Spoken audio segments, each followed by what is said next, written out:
More importantly, representatives of retirees from Kenya Railways. And that is the main reason we have come today. Because today we call a spade a spade. Today we continue to say no to grabbing of public land. And therefore, I'll make this brief statement. I'll read it out for avoidance of doubt. And then our sister mother may want to add a comment. And then we can have representatives of the retirees also saying one or two things. Fellow Kenyans, and this is with a reference to a particular land reference. By the way, Integrity Center here, next to it, we have the Orthodox Church. Between the Orthodox Church and Integrity Center, this is the land, the railway land we are addressing today. Land reference number 209/1064, stroke 1, 2, 3, 4, and 5, Valley Road, Nairobi, property of Kenya Railways retirees. And we have to make a distinction. This is property of Kenya Railways retirees, not property belonging to Kenya Railways, and that will come out clearly. We live in very interesting times, and times that are clearly very unique. We have all seen what has been happening in the last 2 days in Nairobi, where presidential motorcade gets people killed, people don't care, where people have a sense of hopelessness, even take the law in their own hands because they see and they sense nothing but hopelessness. And this wanton disregard of people's feelings, I think that is what is making Kenyans really feel terrible. And a good example was given to me when I asked what is going on after the Mathare visit. And people said, we just followed this president to State House so that we are not interested in getting 20 million that he gave to a bishop. We just wanted lunch. That is a state of hopelessness in our country. The government, and now unfortunately even empathy has been swept under the carpet, while blatant greed and wanton theft, backed by state instruments of power, is holding sway over Kenyan people. The government, William Ruto, does not care about the aging retirees who own land reference number that, and I've just read it out, on Valley Road. These retirees who are here today, they're representatives, and I think they're in their thousands. We'll be able to hear from the representative how many of them are actually in that category.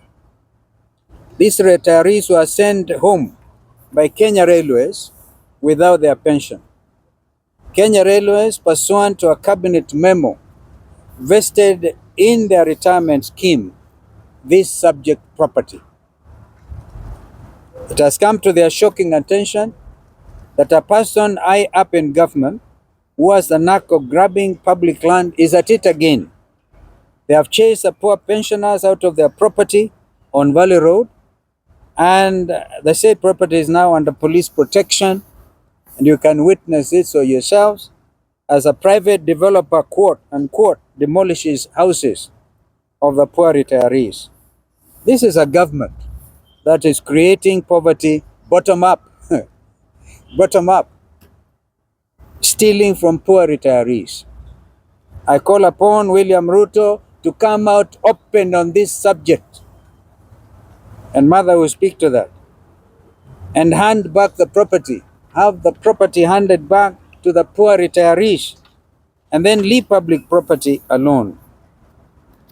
I wanted to say that, and the particulars of the particulars are here. We have also the certificate of lease in the name of Railways, Kenya Railways, and you will then, in your briefing notes, because we wanted copies given to the media to be able to follow what has happened. These poor retirees are expecting completion of the sale, which was conducted openly. A tender was issued, and then the highest bidder was given the right to buy at 400 million Kenya shillings. And the purchaser has actually gone on to pay 320 million. There's a balance of 79 million. All that money has gone to the retirees. Now they want the balance of 79 million out of this property. There are several other properties, so that we have Kenyans living in dignity when they leave their places of employment. So this is what is happening. Of course, the way forward out of this matter is we recommend strongly that the retirees move to court. In the meantime, if William Ruto has any heart, he should stop. What is going on here.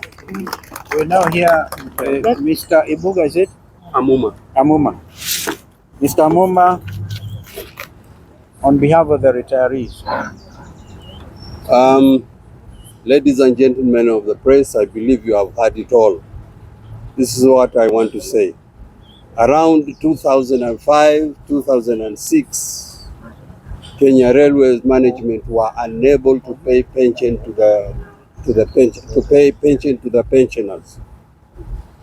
After some consultation and through engagement of actuarial people, it was agreed that some property would be transferred to the pensioners, and the figure was 12.4 billion as at that time.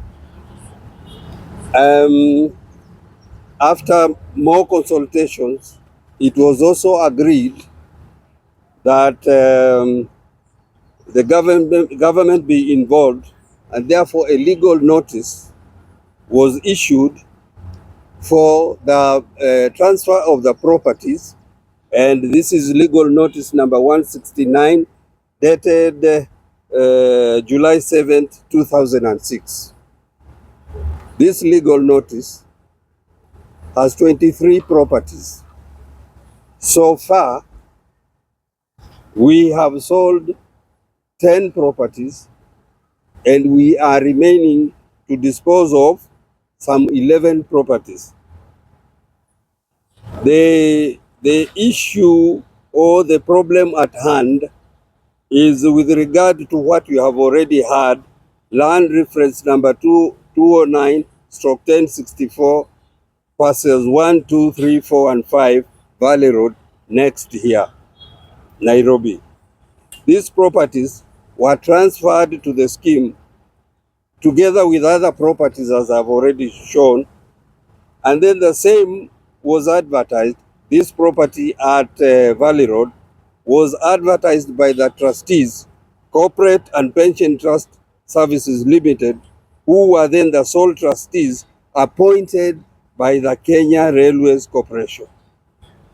The same was won by one Mahadi, who has yet to receive title deeds, currently being held by Kenya Railway Corporation, who have not transferred the same who have not transferred the same to Mahadi.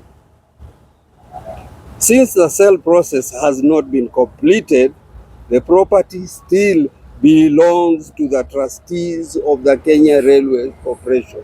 I repeat, since the sale property has not been completed, the property is still the property of Kenya Railway Staff Retirement Benefits Scheme or owned by the trustees. Points to note is that the scheme is just a subsidiary. The scheme is not a subsidiary to Kenya Railway Corporation. I repeat, we are as a scheme not under Railway Corporation. Kenya Railway is a sponsor of Kenya Railway Staff Retirement Benefit Scheme, whose main responsibility.